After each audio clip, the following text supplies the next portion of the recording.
he'd been making overtures, but I was kind of like, I was like there, but I was still like, you know, but the Lord was like, no, he's genuine and you need to receive him because he is genuine. And it is my will, amen, that you come back together again. So, you know, no matter what we preach here on the Bible, when it comes down to your doorstep, that's where you have a choice, is all I can say. In the world.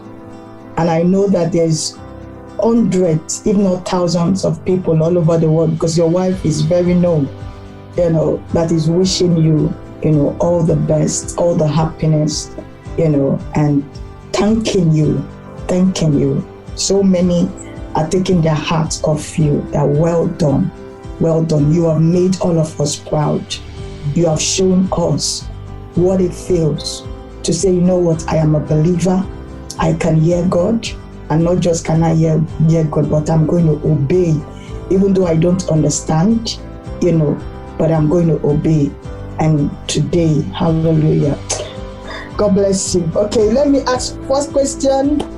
Okay, so somebody say, ask Apostle, how did she feel when she knew God was directing her back to the man who has really hurt her earlier?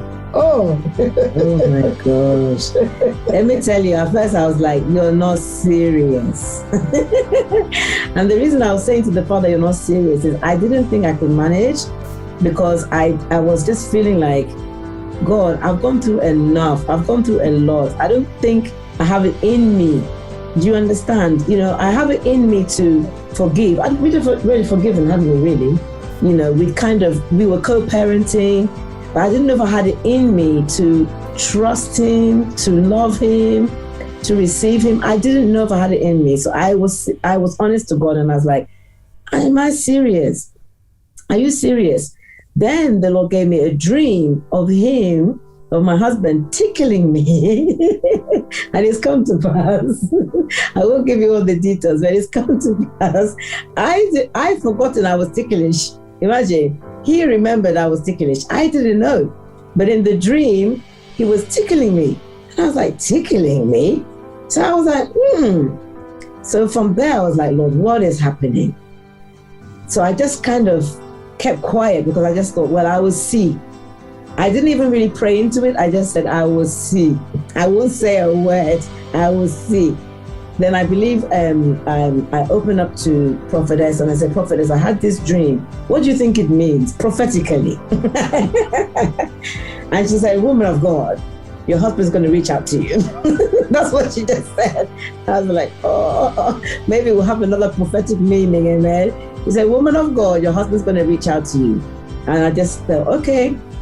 But the Lord I don't know how long it took the Lord to work on you, but on me, I think I was more untrusting than he was, to be fair. You know, he had to kind of break down are they barriers or what? Yeah.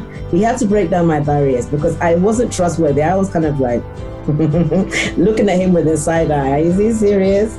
Is he willing? Is he, you know, I was looking at him with a very distrustful eye, suspicious eye, and I had to repent of it.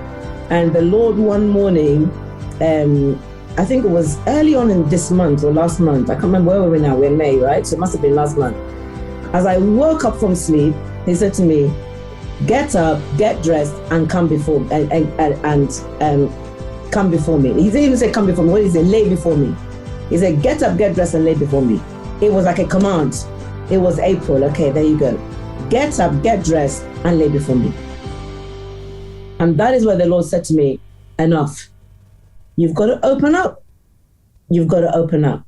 So when God, and when the Holy Spirit said that to me in my spirit, he said it very commanding.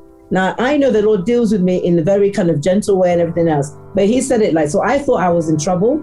And I was like, Lord, what have I done? What have I done? You understand me? So I got up, I got dressed, but I knew I was repenting already. I was like, Father, I'm so sorry if I've done anything. You know what I mean? Because I don't want to be on God's wrong side. So I was like, I'm so sorry, Lord, whatever I've done, you know, to disobey you. I'm so sorry. I'm so sorry. So when I came before him, he just kind of said to me, listen, you have to receive this man, and he's genuine, and he'd been making overtures, but I was kind of like, I was like there, but I was still like, You know, but the Lord was like, no, he's genuine and you need to receive him because he is genuine.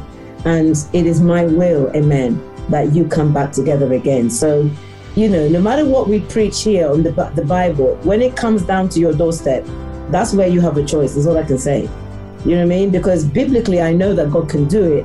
But again, you have to be willing. I've forgiven. Honestly, I've told you my journey, how the Lord went on and on about forgiveness. And he brought me to the place of blessing him. And I had blessed him with my heart. I wished him well. I prayed for him to prosper. I was already doing that in the secret place for many years because the Lord said, no, don't have a malicious mindset. Okay, I want you to have a blessing mindset. This is the father of your children. Every birthday, he used to tell me every birthday, thank God for his life. Why? Because he said, you wouldn't even be a mom if it wasn't for him. It was his seed. Okay, that's what the Lord told me. It was his seed. So it was, you wouldn't even be a mom. So, you know, he gave me a perspective of appreciation for him, but I wanted to love him from afar. I wanted to bless him from afar, not up here. But the Lord was like, no. But he was very kind. He was very persistent. He was very gentle, very, very gentle.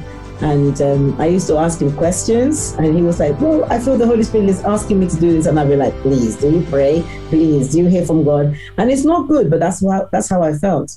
But the Lord that day corrected everything and said, enough. Okay, you need to make a decision. Why? Because it's a big step that he has made, that my husband made, to come back. And it's a massive step, massive. Few men, in fact, the way men have reached out, even online, I'm realizing that they need encouragement by seeing another brother. They need encouragement. Men need to see other men. Then they get encouraged that, okay, I can do it also. Amen. So that's all I can say was my trust levels went from here to here. Okay. And it's just got better from there. That's all I can say. It's just got amazing, really. I'm just being treated